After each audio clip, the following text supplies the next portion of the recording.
Science is about what is. Engineering is about what can be.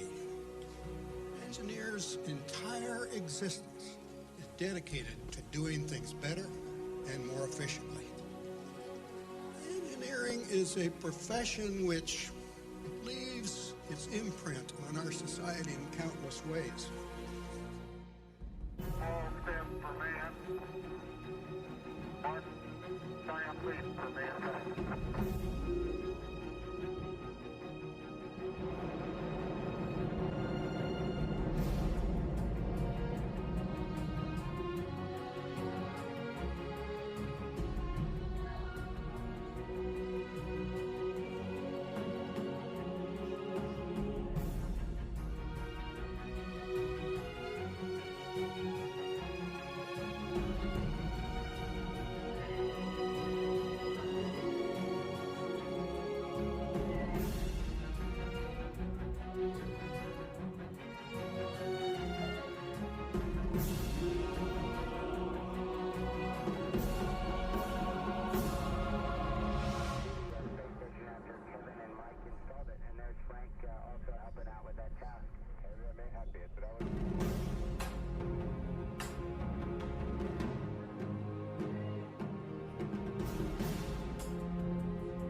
Science is about what is.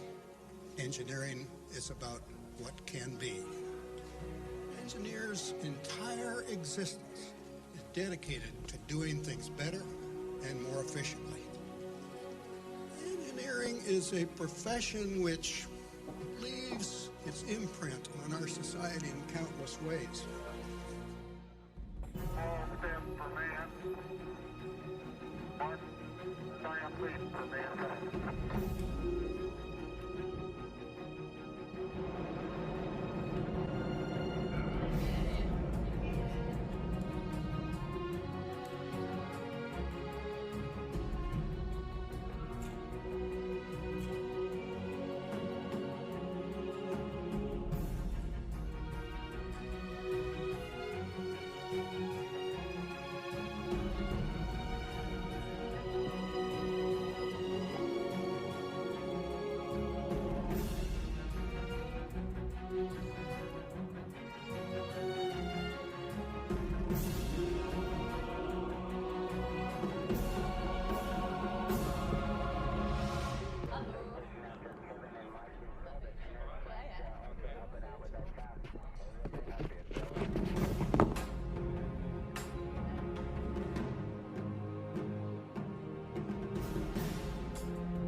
Science is about what is.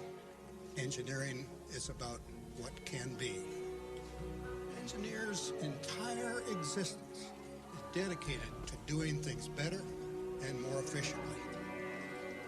Engineering is a profession which leaves its imprint on our society in countless ways. All STEM for man. Mark, science please for mankind.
afternoon.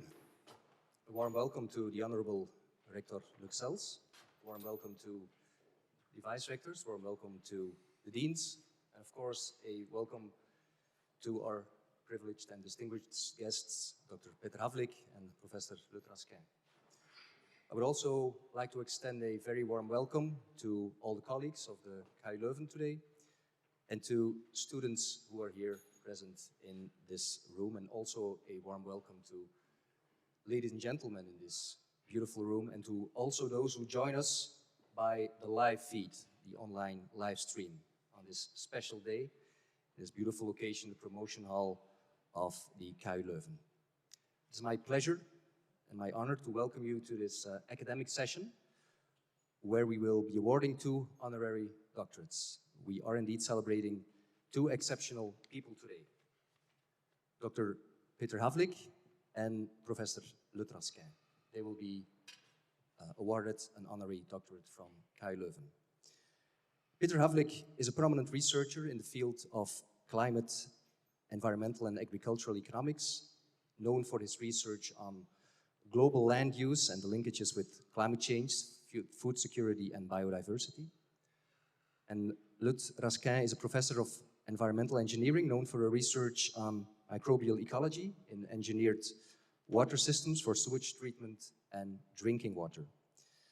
What I'm telling you right now, ladies and gentlemen, is only a very brief and limited introduction of these 2 guests, and the reason and motivation for why they deserve an honorary doctorate today will be clarified in the coming moments and in this academic session by the nominators.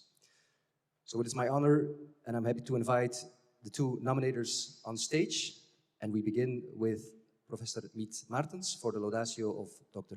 Peter Havlík.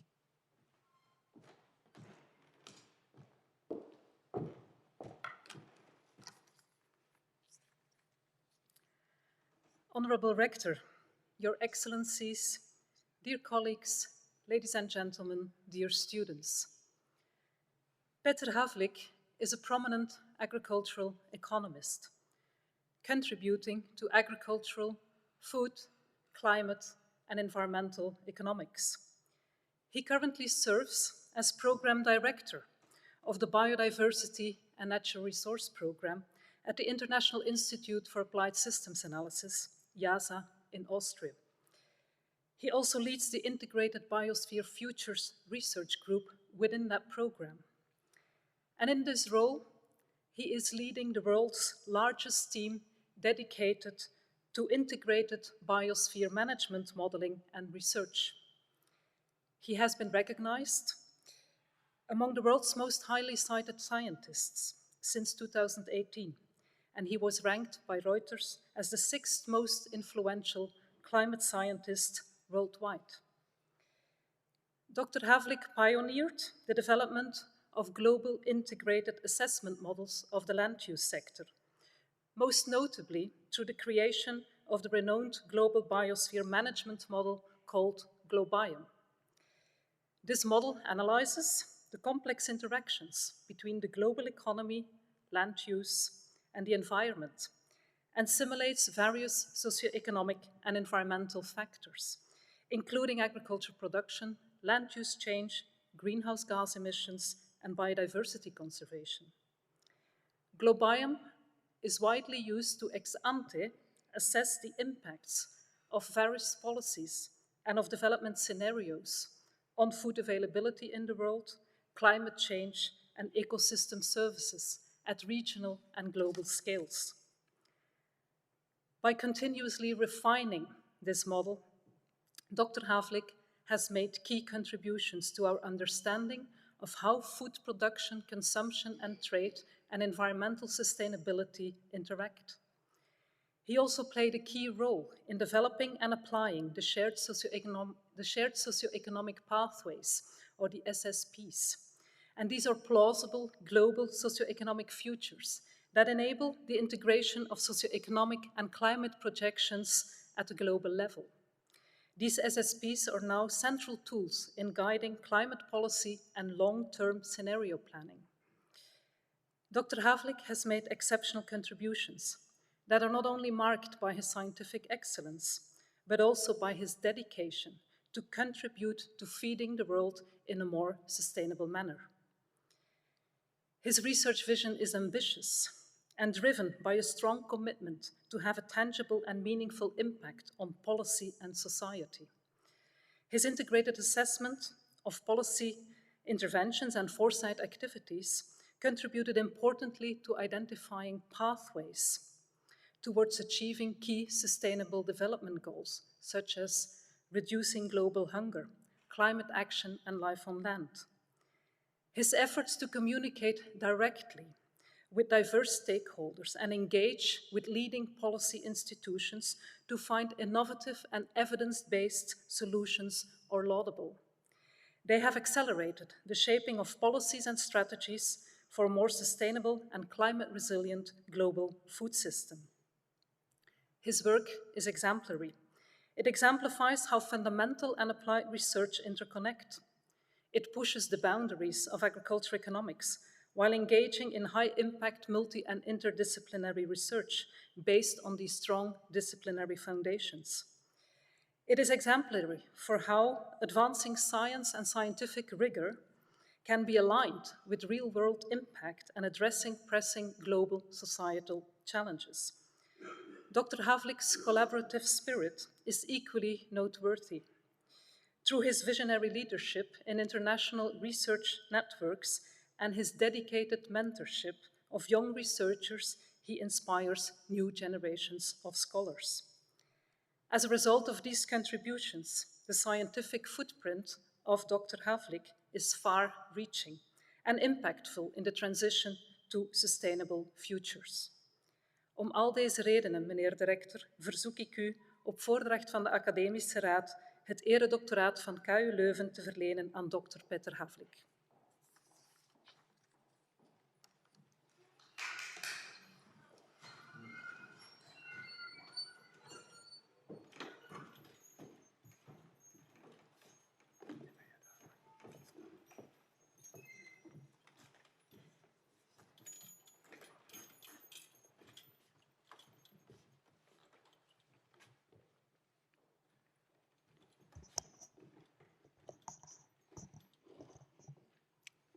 Here we go.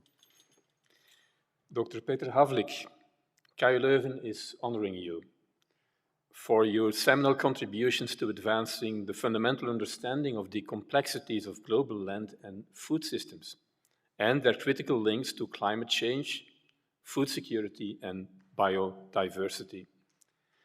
For your pioneering leadership in developing the global biosphere management model, an integrated assessment model that enables the analysis of interactions between the global economy, land use, and the environment, as well as ex-ante assessments of policy and development impacts at regional and global scales.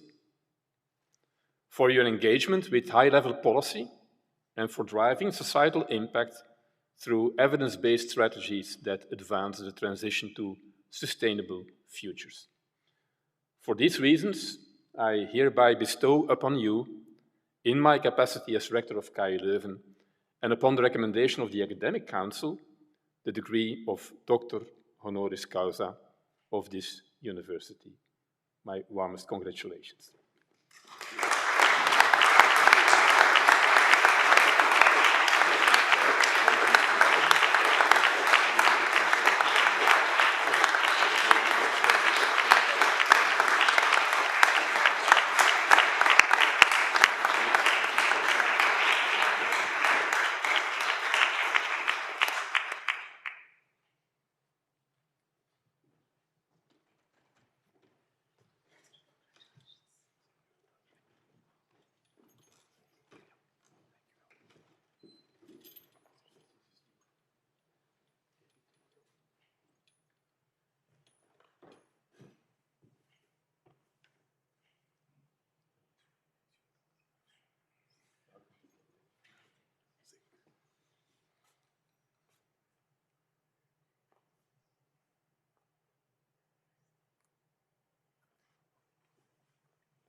Take off.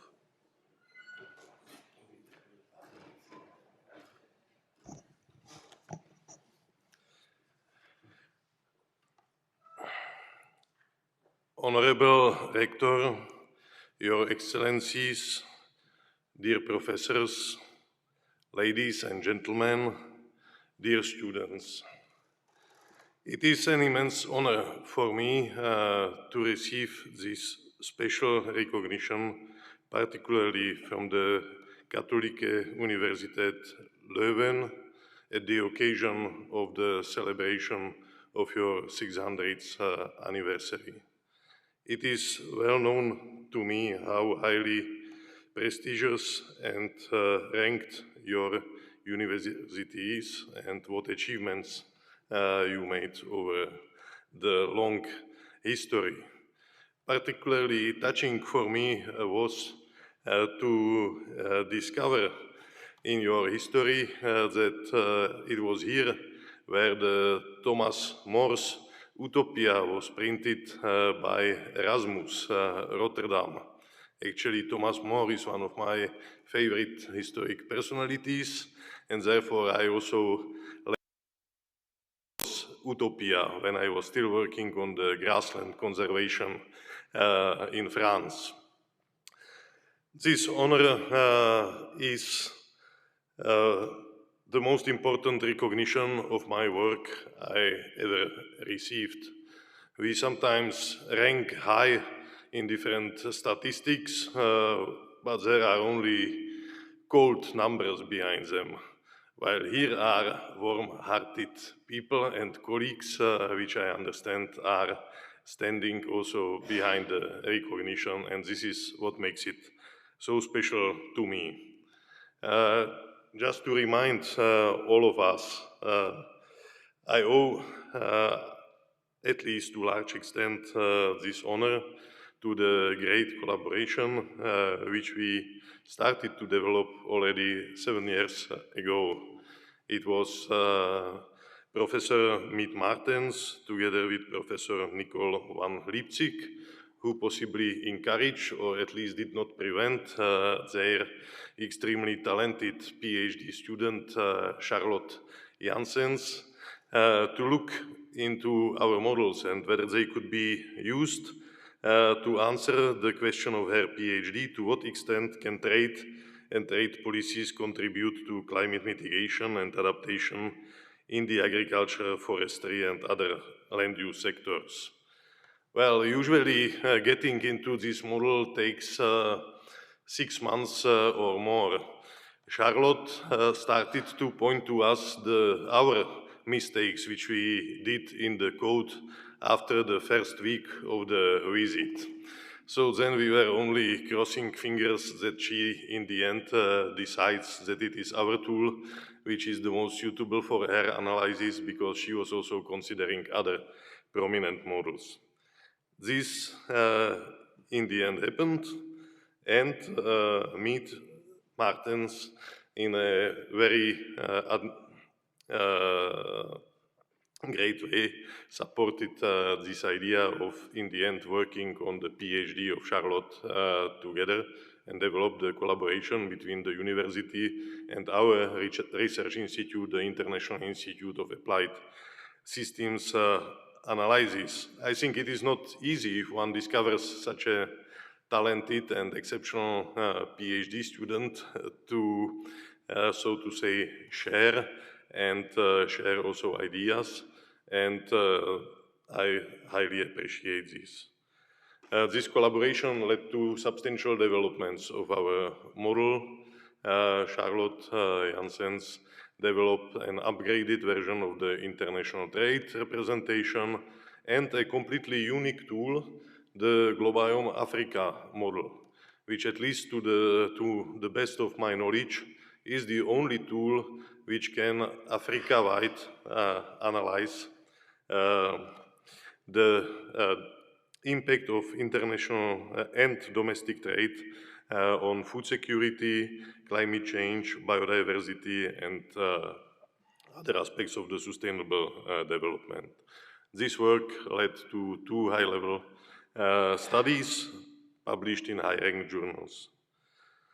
But luckily, this was not the only collaboration which we developed, and I'm sure that also inspired by the success of this first one, we were very happy to soon welcome also Koen de Vos, a PhD student from Professor Gerard Gowers and Dr. Lisbeth Jacobs, who came with, again, very impactful ideas about studying the rice markets in Africa in the context of climate change, but also of urbanization. I think the work of Koen was some of the most comprehensive assessment of the climate change impacts, including climate change extremes, as well as of urbanization, because it didn't take into account only the impacts on consumption, but also on the production possibilities.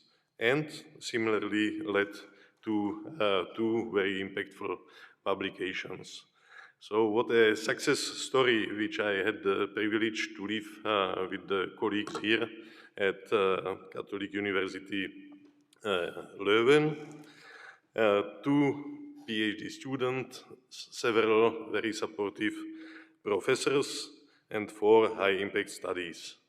I think that this could work as a model, possibly, not only within Europe, but worldwide, how universities can collaborate with research institutions and possibly international research institutions.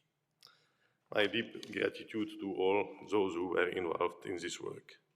But at this important moment in my career, I would like to also have a look back and look at some of the important milestones in my career development as a researcher.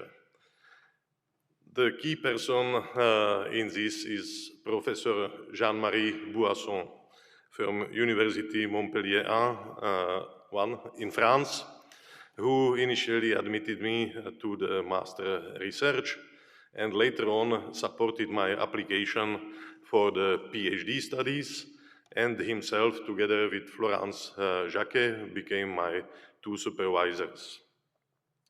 Jean-Marie Boisson spent countless hours with me going through my analysis, but most importantly also through the texts of my papers. By then, maybe we were publishing less papers than nowadays, and we were allowed to spend months, sometimes years, on elaborating the text in great detail. And Jean-Marie Boisson spent this time with me, correcting not only my analysis, but also the style and the English. And as we needed so much time, I had also many occasions to visit him at home and the privilege to maybe consider myself now as a friend of the family. And therefore, I am very grateful that also, unfortunately, Professor Jean-Marie Boisson cannot be here with us anymore. The family Boisson is represented here by his daughter, Florence Roger. Thank you very much. And a coincidence or not, think about it what you want. Today, it's the birthday of Jean-Marie Boisson. Another important person, as I mentioned, was Florence Jacquet. She actually led a small team teaching the mathematical programming, which gave me the foundations then later on for other developments.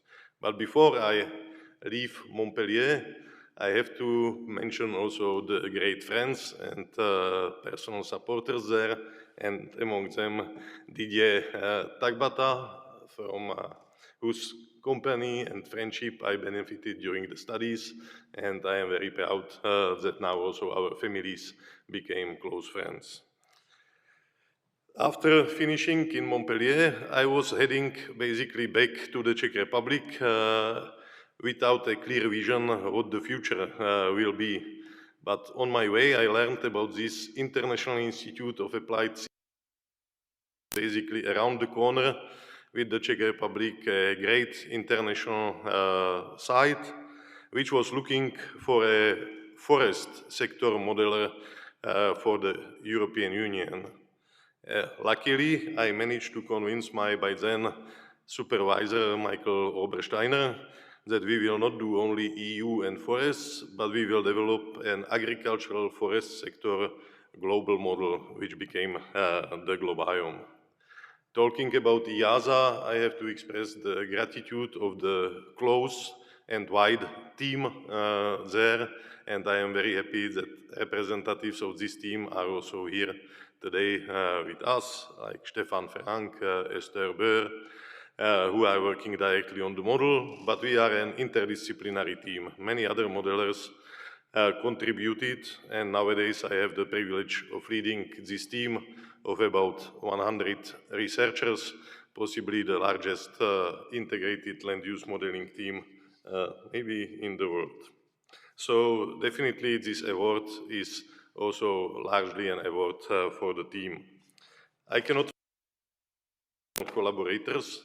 There, I think worth mentioning is Mario Herrero from the International Livestock Research Institute, which allowed to put the level of the important sector, which is the livestock, at a completely different level as was used in the past.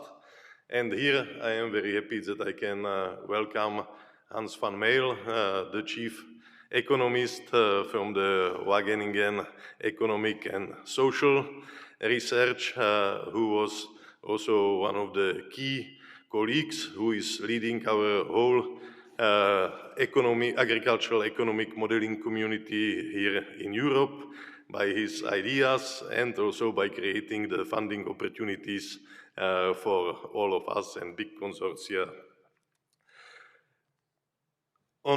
Last but not least, from this perspective, I don't want to forget our clients and stakeholders.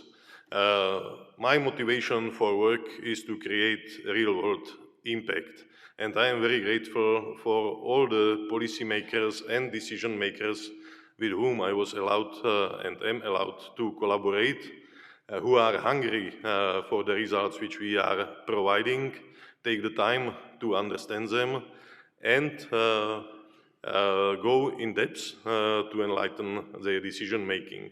And I am very happy that here the European Commission is represented by their former member, Tassos Aniotis, who retired as the Director for Strategy and Policy Analysis from DG Agriculture.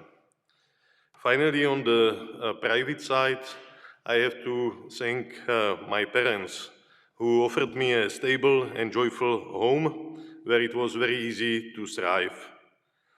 They transmitted me solid values, I hope, and useful advice.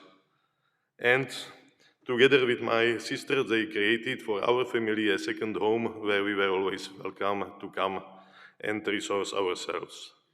In this perspective, I have to thank particularly my sister, who is one of the ladies in the background, and by the fact that she was able to stand to my parents, relieved some worries and some commitments from my side so that I could devote more time to the research. And in this context, I would like to dedicate also this award to my father, who was a great support for the whole family. Finally, the biggest thanks to my wonderful wife and great children. My wife, we met in France, also she is from the Czech Republic, the same town as me. She studied 2 universities, but in the end decided to also devote herself entirely to our children and to the family, which again allowed me to put much more than the usual working hours into the research which I was doing, especially in the early times. So thanks a lot, Elena, and thanks a lot all the kids, Jakub, Wojciech, Helena, and Metodej, for all the joy and motivation you are giving me. And thanks God. At the end of this short speech, I would like to share with you two thoughts which maybe fit into this environment of a university which, as far as I understand, is called Catholic only in Dutch by now, but still. So one thought is, as I mentioned, we are trying to create impact. And for example, in the climate change mitigation topic, we are trying to look at all the possible solutions to solve the global warming. But we see that we have, on the one hand, troubles with the technological solutions on the producer side, as they often create more troubles than what they in reality solve. Also, we discover it only too late. On the other hand, we have very appealing strategies on the consumption side, that by reducing consumption or changing what we consume, we can make a great contribution to reducing the global warming. But they seem to be much more difficult to implement than what is usually assumed. It seems that we need a system change, probably relying on a radical shift in values. And so I am asking myself, since we are talking about complex systems analysis, if God existed, would we need to involve him as an element, maybe the key element of this complex system which we are analyzing and trying to. And my second thought is related, since we are here just around the corner, to Brussels, the capital of European Union. I think we have seen a huge change over the last 10 years in the perception of the European Union. When we were drafting the long-term strategy for climate stabilization in the EU, we thought that we will be the world leader and everybody will follow us in our efforts of reducing the GHG emissions and other negative impacts. But the reality is very different. We are in the end importing electric vehicles from the US and China, photovoltaic panels from China mostly, and our industries and our people are in the streets and populists are gaining ground. The Draghi report, published recently and commissioned by the European Commission, said that we would need an investments of unprecedented amount, which would be deployed fast and in a focused way. I said, okay, this is maybe a difficult situation because in the European Union, everything is but fast and focused, and the huge amounts of money maybe are also not always available. And what seems to be the reason to this? We know that even in the very basic aspect of the European Union, which is the single market, the International Monetary Fund announced or analyzed that there are still barriers pertaining between the individual member states, which equal about 44% in ad valorem equivalence. And so I went back and read this book about Robert Schuman, one of the fathers of Europe. And he said, Europe needs a soul, an ideal, and a political will to serve this ideal. And I'm asking myself, does the current EU have a soul? Maybe the KU Leuven is uniquely positioned to explore the possibility to expand its already path-breaking multidisciplinary research by bringing in also faculty who is here, and thus consider novel pathways to global sustainability and EU prosperity without jeopardizing the university's independence. Thank you so much again for this great honor.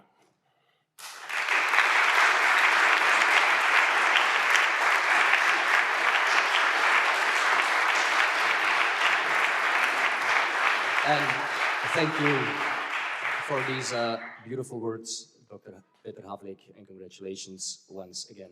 Ladies and gentlemen, we will now continue this academic session. We will continue with this ceremony. And it is my pleasure to invite a second nominator to the stage, and this is Professor Ilse Smets for the Laudatio of Professor Lutgarde Raskin.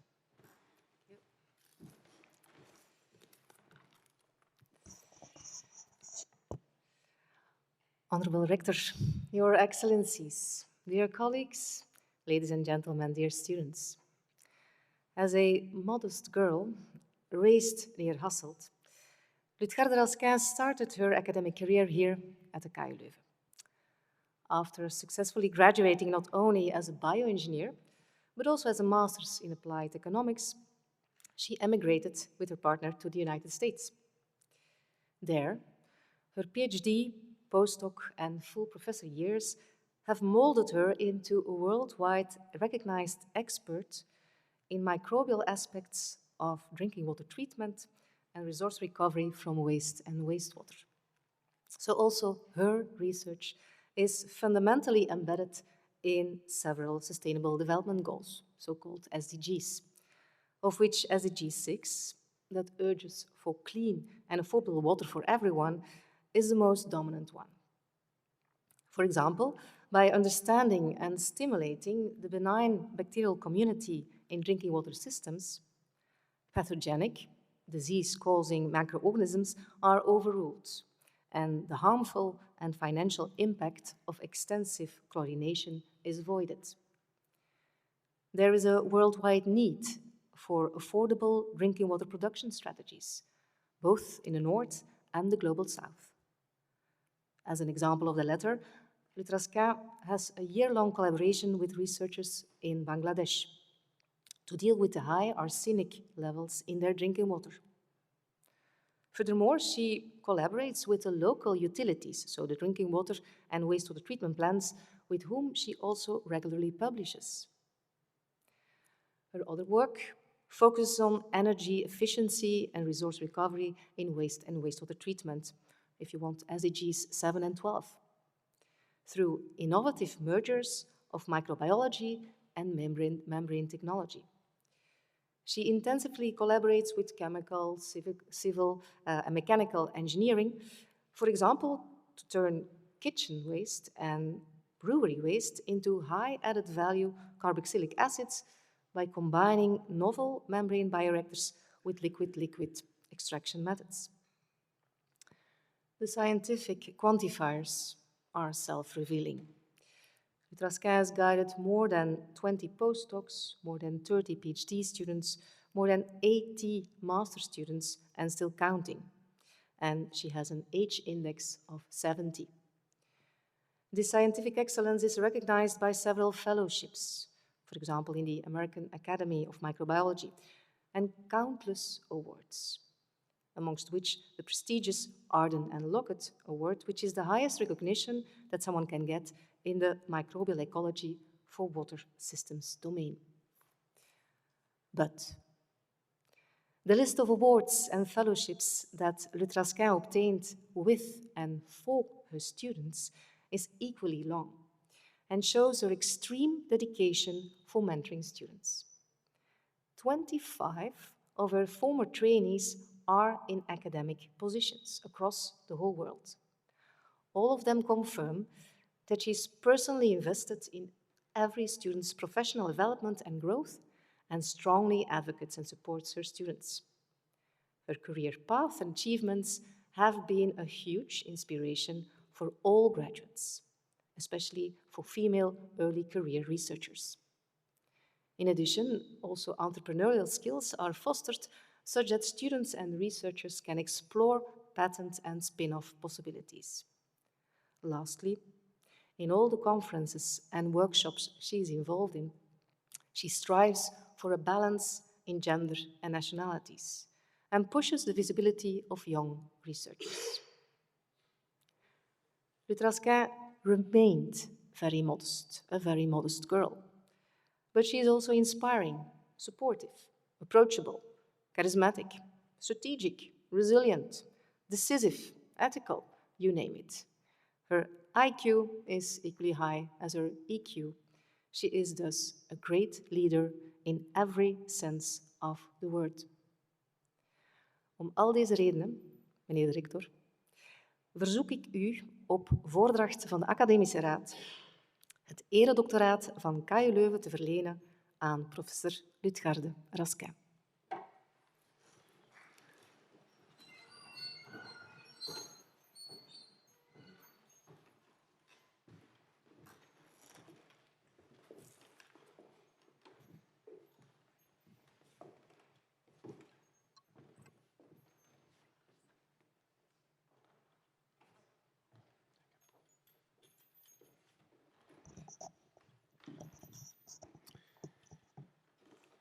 Professor Lutgarde Raskin, KU Leuven is honoring you for your unparalleled expertise in understanding and exploiting microbial ecology in engineered water systems, like drinking water production and sewage treatment systems. For your groundbreaking contributions to energy efficiency and resource recovery in waste and wastewater treatment systems through a natural symbiosis of technology and microbiology. For your strong commitment to multidisciplinary collaboration and diversity in your research, teaching, and outreach activities. For your unwavering support of junior researchers who could thrive and find their own way under your diligent mentorship. For these reasons, I hereby bestow upon you, in my capacity as Rector of KU Leuven and upon the recommendation of the Academic Council, the degree of Doctor Honoris Causa of this university. My congratulations.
Honorable Rector, Your Excellencies, dear colleagues, dear students, family and friends.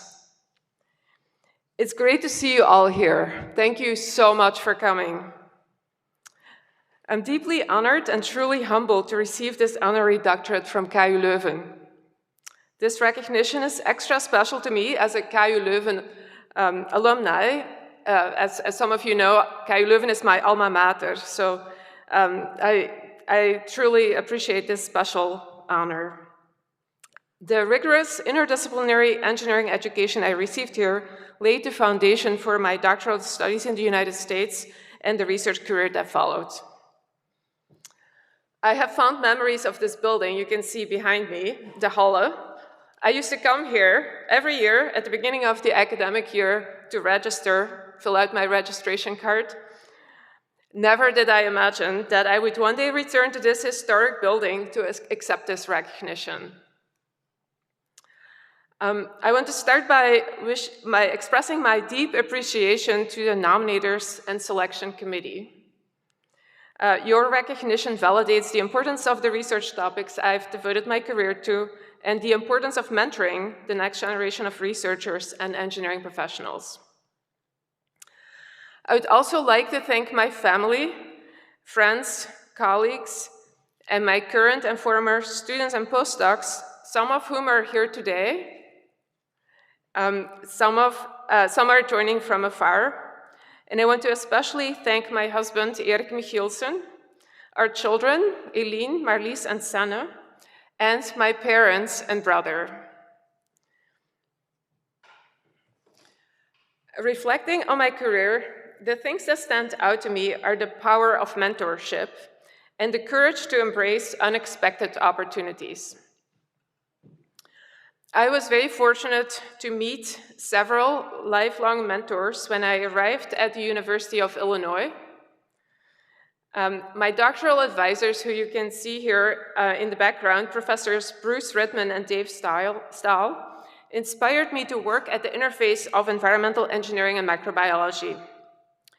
Working at this intersection, I helped bring to life a new era of environmental biotechnology by introducing molecular microbial ecology techniques to the field of environmental engineering.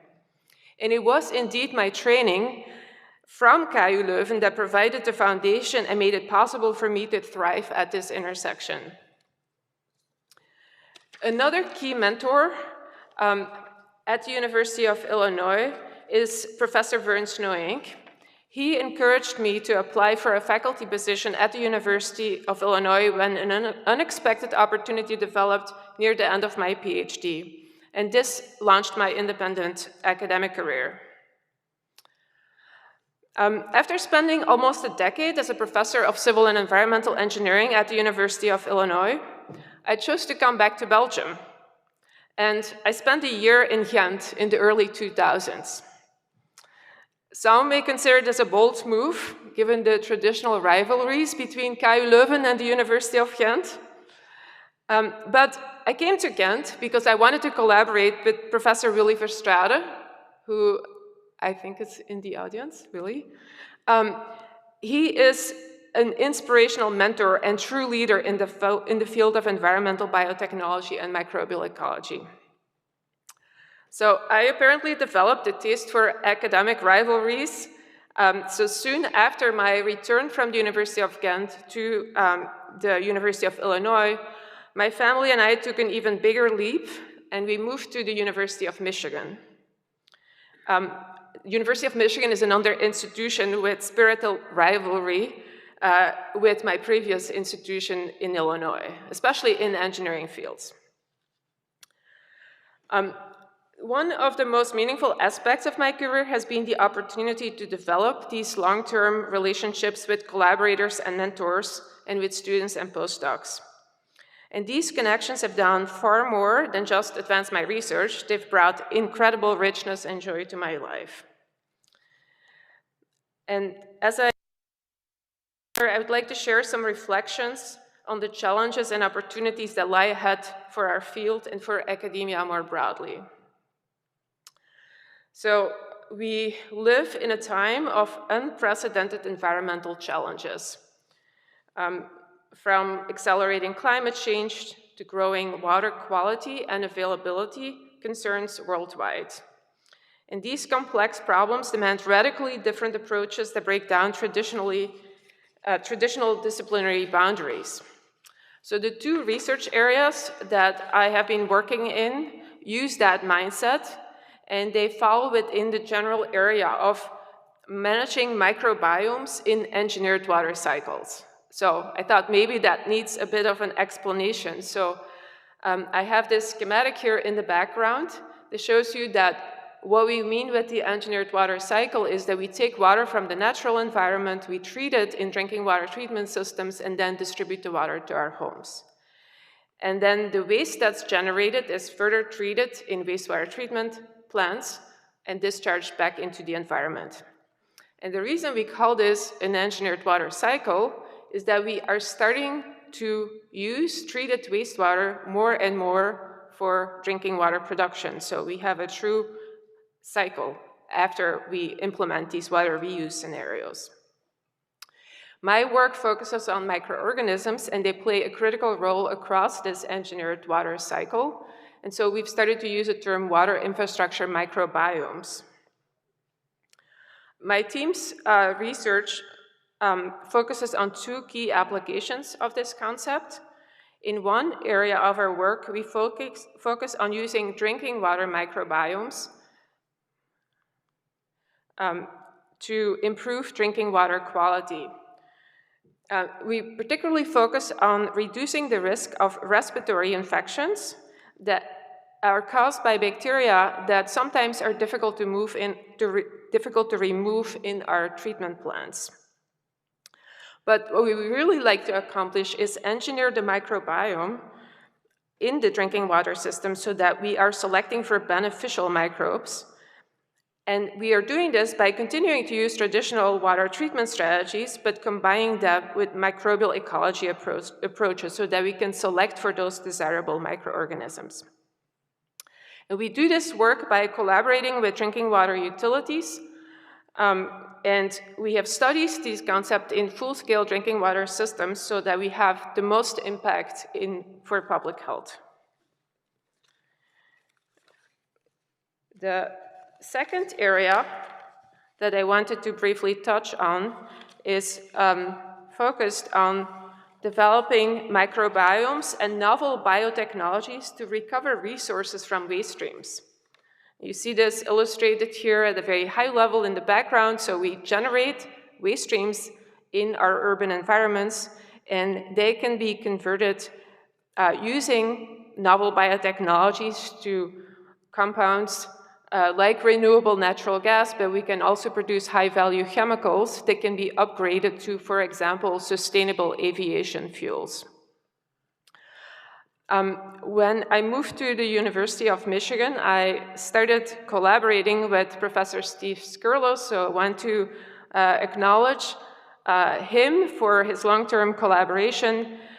His expertise is in sustainable design, so there's a complementary area to my own work, so we make a great team in terms of applying our different expertise areas to this area of work. And I want to highlight a couple of other wonderful collaborators who've been instrumental in co-mentoring graduate students, Professor Samir Kanal from the University of Hawaii and Professor Ilse Smets from KU Leuven. Obviously, these research directions won't single-handedly solve our global water and climate challenges, but they demonstrate how fundamental research can lead to practical solutions with significant impact when scaled up through academic, industry, and utility partnerships. I call on the next generation of researchers to embrace the complexity that I've illustrated in these examples, rather than shy away from it. And I know you're all encouraged to do this here at KU Leuven. The most significant breakthroughs often occur at the interfaces of disciplines, where different perspectives and methodologies converge and true innovation can happen. I also call on students who may be inspired to scale up research findings by embarking on entrepreneurial careers, as industry will need to play increasingly important roles in addressing the tremendous challenges of our times. And for faculty and administrators, I ask you to create spaces that nurture this type of integrative thinking, support collaborative research initiatives, reward interdisciplinary work, and recognize that meaningful impact often requires long-term investments. And to students beginning your academic and professional journeys, I encourage you to find mentors who champion your potential. Build relationships with peers across disciplines, stay curious, and pursue questions that matter, that address the pressing challenges of our times.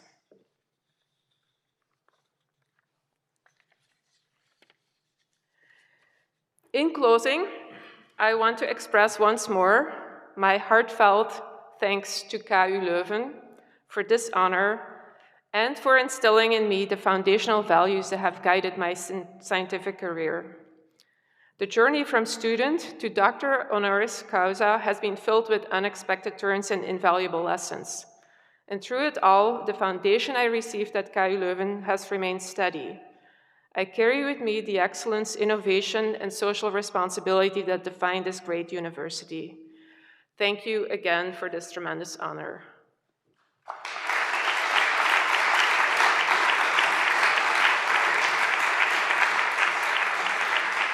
And thank you very much, Professor Lut Raskin, and giving a few great examples of how your work is linking back to our daily life.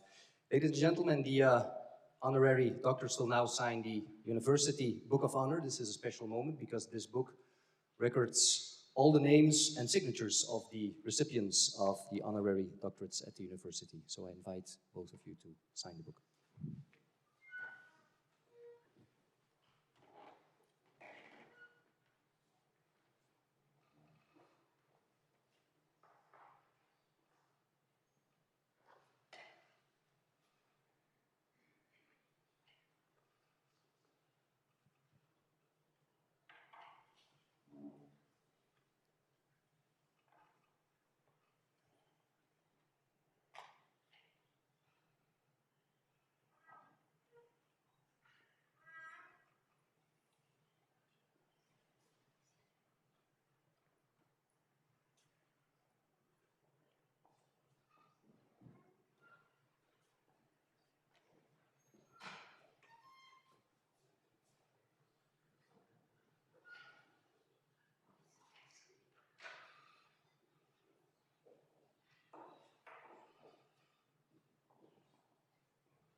And all the official signatures are in the Book of Honor, and this concludes this part of the ceremony, the signing part of the ceremony. Is there a better way, ladies and gentlemen, to complement a celebration and a festive event like this with some music?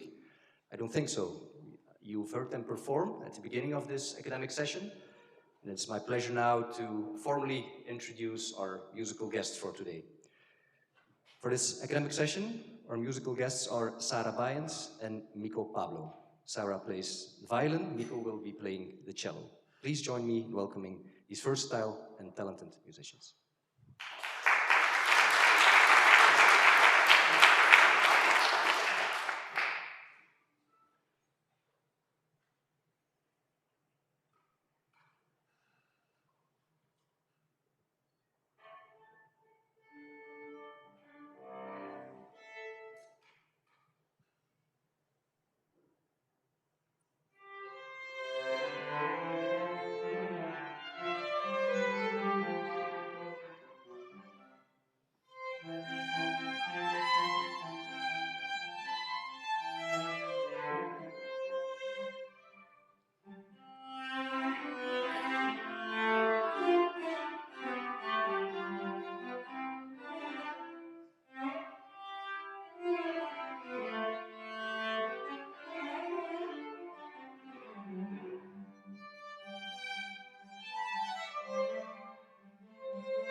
Sarah Bynes and Nico Pablo, thank you very much, and they will perform another piece of music at the end of the ceremony later today, so that's something to look forward to. Ladies and gentlemen, as you probably know, this year, 2025, is very special for KU Leuven. The university is celebrating 6 centuries of groundbreaking research, inspiring insights and active engagement in the world. Let's have a chat now with 4 of our guests here present in the room about those 600 years of evolving insights and history of the university, and ask them how this links back to their experience and their expertise. I would like to invite our guests and panelists, first of all the 2 honorary doctorates, Dr. Peter Havlík and Professor Lut Raskin, and also Professor Ilse Smets and Professor Miet Martens. May I invite you to join me in front of the room?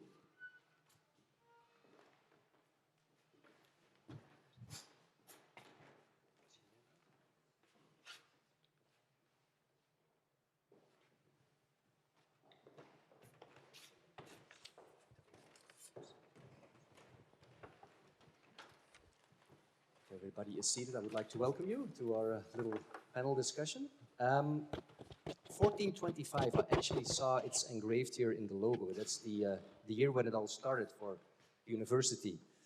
What a totally different time it was. If you look back 600 years in time, universities were islands in society, somewhat elitist, closed, a world on its own, not really embedded in society. Well, times have changed. For the better, obviously, and universities are now very open institutions. There is a lot of international cooperation. Universities are inclusive. They're fully embedded in society. And I would like to ask our guests, Dr. Peter Havlík and Lut Raskin, if they can maybe share and give an example or a few examples of projects or research they are doing that links back to the daily lives of people, also in this room, to the reality of people, something that is really tangible and relatable. And I would like to start with Dr. Peter Havlík. Yes, you can use this microphone. Okay, thank you for this important question. So I think the real world maybe can be recognized about how the children perceive it. And I think that my children were the most impressed when I told them that our work at IASA is partially deciding about what are the fuels on which the airplanes which are flying in the air are allowed to fly.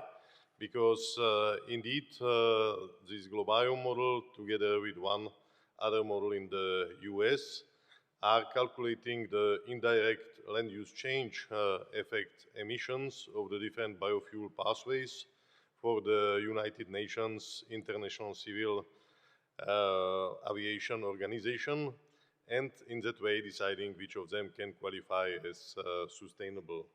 But we are also collaborating, as I already mentioned, for example, with the Directorate General for Climate here at the European Commission. Since more than a decade, we are supporting them with policy impact assessment of different proposals for climate change mitigation based on land use management and biomass production.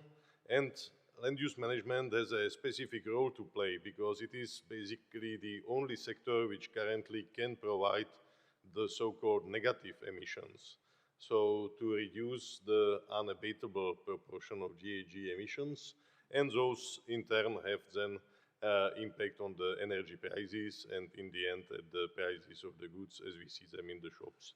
So this is another example which I mentioned. Very great examples, also the aviation fuel linking back to what we use in daily life. And I would like to ask the same question to you, Professor Raskin. You mentioned, you touched on this a little bit in your presentation. I saw a few slides with some real world examples. Maybe you can share a little bit more insights of projects you are working on that actually are tangible and concrete. Sure. And yeah, maybe I can start with following up on your discussion of biofuels. So we also work on biofuels in a very different way. We develop technologies to produce biofuels, and we focused on doing so with new feedstocks. If we want to meet your goals, we may not have sufficient amounts of feedstocks available. So that's why we've started to look at waste streams. So think about the waste that you have generated today. Maybe you ate a banana for breakfast, so you had to throw away your banana peel, or you ate some cheese that was produced in a cheese manufacturer facility. So there's waste that can be recovered, converted into chemicals that can then be converted into biofuel. So that's a concept. Next time you take a flight, maybe that flight one day can be powered by the waste that you are generating yourselves, right? Another example that I think you touch on every day is your drinking water. You open your faucet and you are using drinking water that's been treated. I talked a little bit about that in my talk. So we work with real drinking water utilities, and we work with them to change their strategies for treatment. So for example, they've come to us with concerns about disease-causing microorganisms in the source water, and we've studied novel disinfection strategies to try to help them address these challenges with bacteria in their drinking water.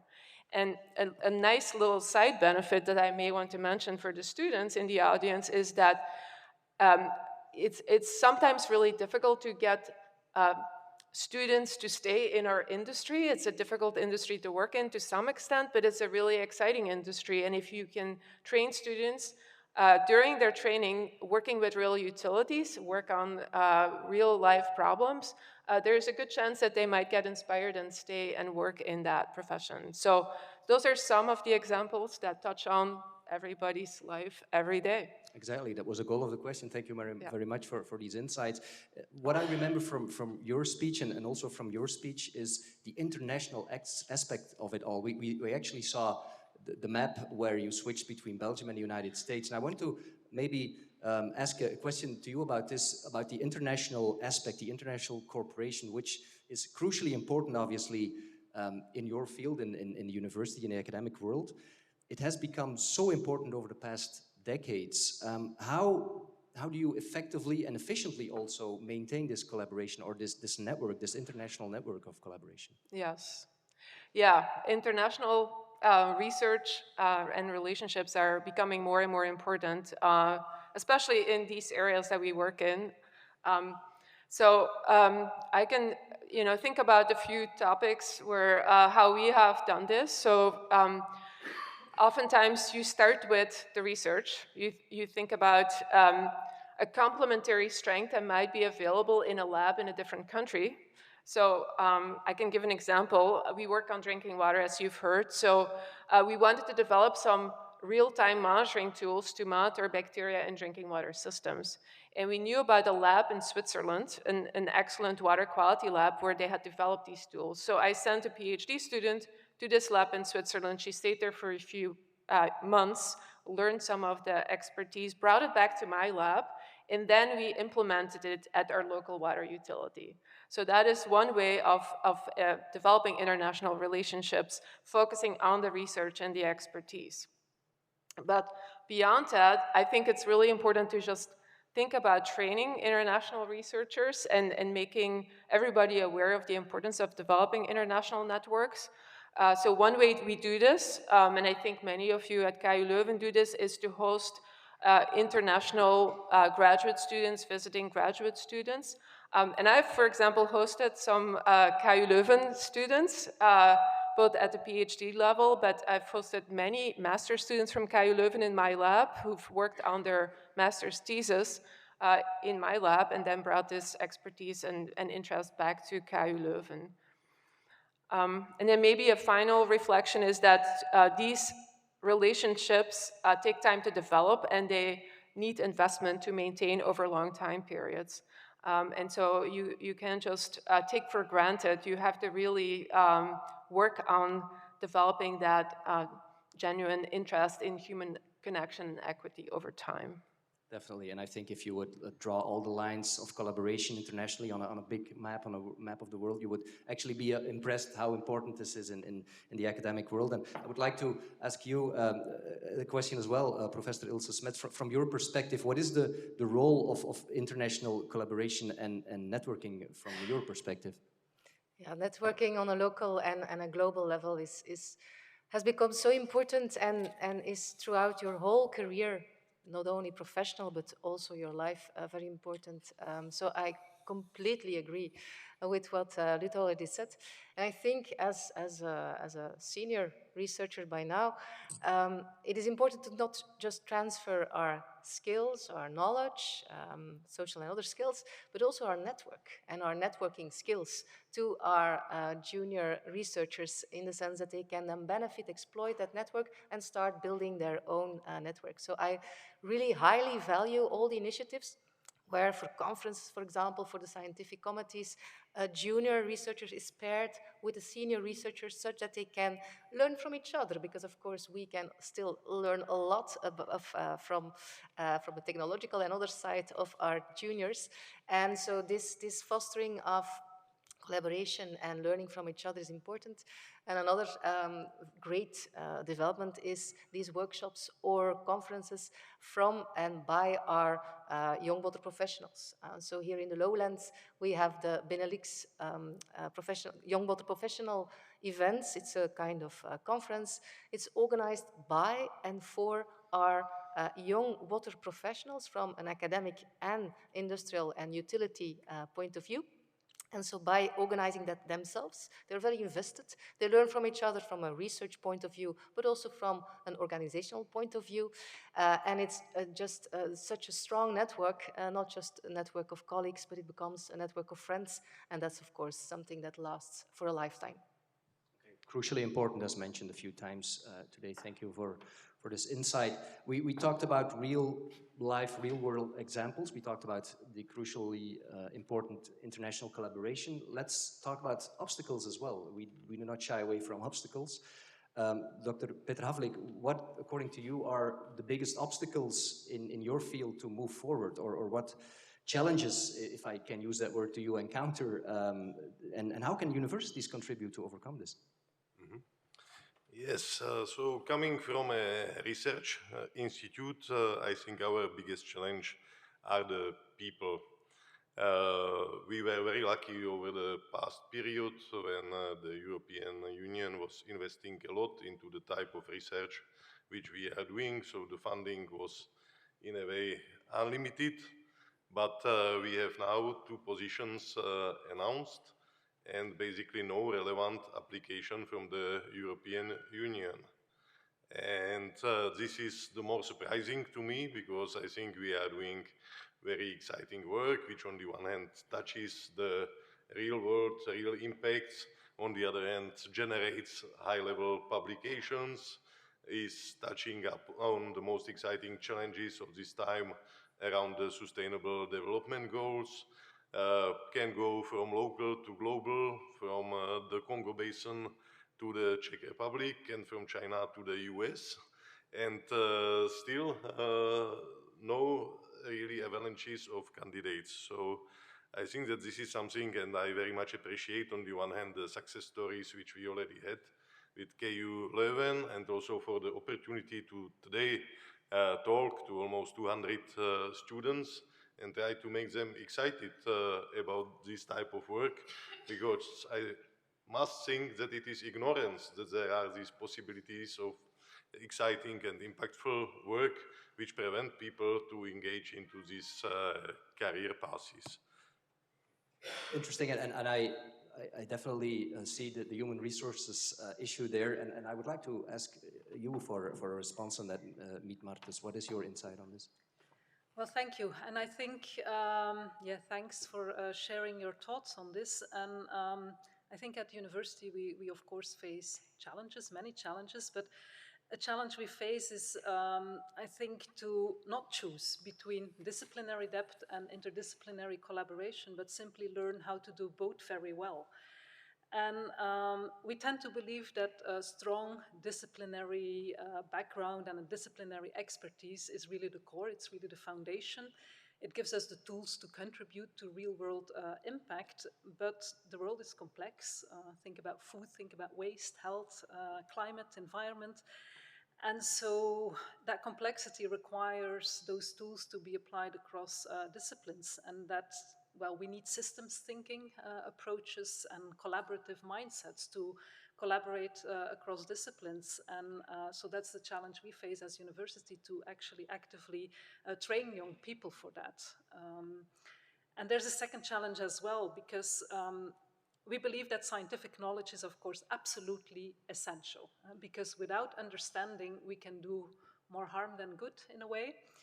But it's not enough. Understanding is not enough.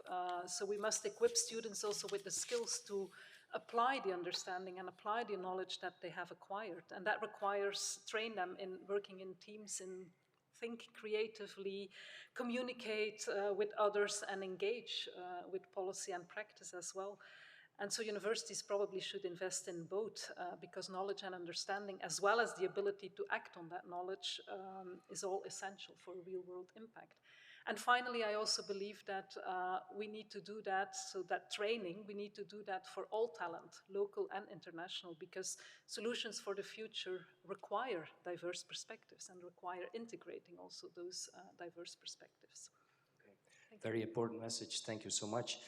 I have one more question to honorary doctorates.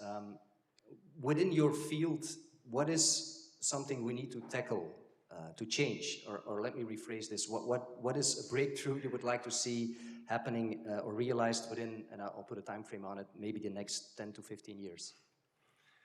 Yes, I think that first of all we should maybe in our field change the way how we are doing the research, because you say within the longer term horizon of 10 to 15 years, but that's for us almost tomorrow. Because if we consider, for example, funding again on the European projects, more or less from the conception of the idea to the finalization of the project, we are somewhere around 6, 7, maybe years. And we also know that not all these projects bring breakthrough development. So in the worst case, after 10, 15 years, we end up with 2 maybe marginal improvements. So I think that we have to change somehow the mindset in this respect. The model which we developed, Globiome, by then, about 20 years ago, was basically a fruit of a paradigm shift, because suddenly new spatially data sets became available, biophysical process-based models which are able to run on these spatially explicit data sets were available and had the computational capacity to be run.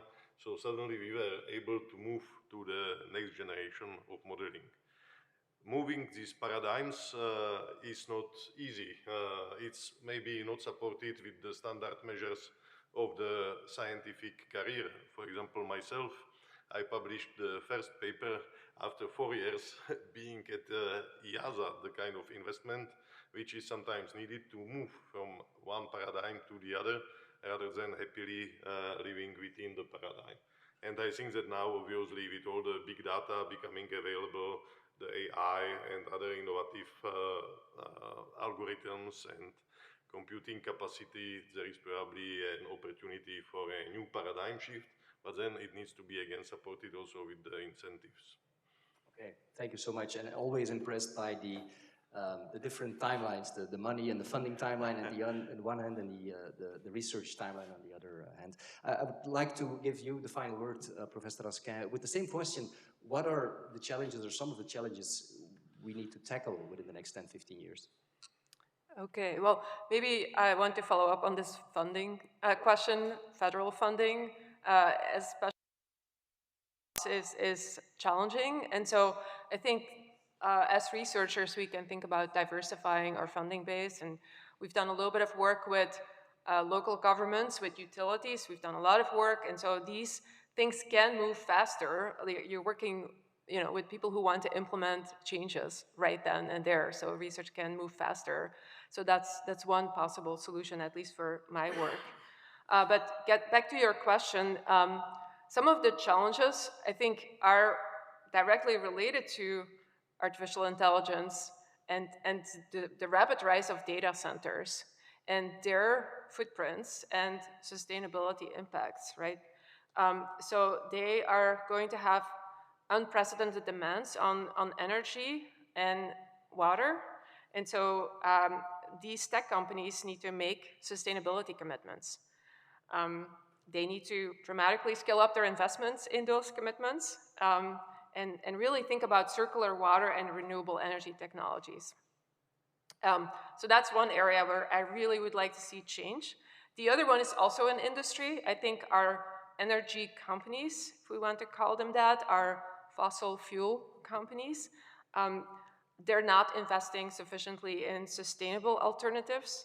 And so with the fluctuating political incentives, are they still going to honor their climate commitments and redirect their R&D budgets towards renewable energy solutions? Is a question that needs to be answered, but obviously we would advocate that they would need to continue to do this. So I think industry needs to have a fundamental shift in how they view environmental responsibility. They don't just need to worry about compliance, or they need to make this part of their core business. And I think there's some positive results that we see in that system, but universities, KU Leuven is probably doing this, can really accelerate this shift by developing new technologies, by training their graduates to have that perspective and then try to get change made from within the companies. You raise a few very interesting and very important questions. Thank you so much. And this brings us to the end of this panel conversation. We were given 15 minutes, and we're very interesting 15 minutes. for the insights and the challenges for the future. And it makes me wonder actually how much of those things will be realized and will be tackled when our grandchildren will celebrate 700 years of KU Leuven in, what is it, 21, 25, so really important. A round of applause for our guest, please. Thank you.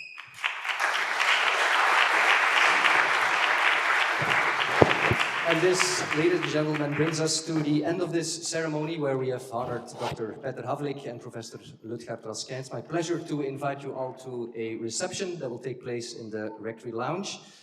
When exiting the room in a few minutes, please follow the protocol, the official protocol, so I would kindly ask you to remain inside the room at your chair until the Honorable Rector, the Excellencies, and our guests have left. Once more, we will hear from our musical guests for today, Sarah Baez and Miko Pablo. Thank you so much for being here today.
Sarah Baez and Miko Pablo, you're welcome to join the reception. Thank you so much. Enjoy the rest of your day.